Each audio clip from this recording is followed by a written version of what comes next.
President Duterte is holding back on attacking Vice President Leni Robredo. Paalis na ako. Sige, subukan mo. Matagal na ako maraming sabihin sa iyo, pero reserve ako na lang.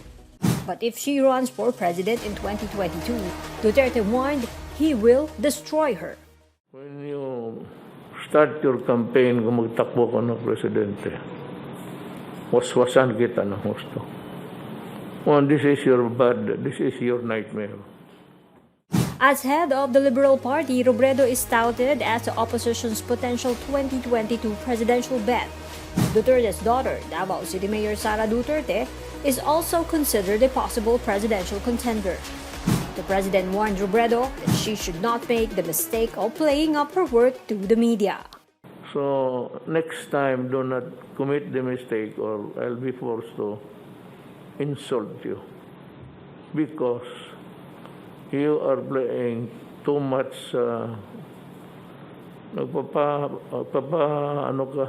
pa-beauty ka ng ano. It's not the time for you.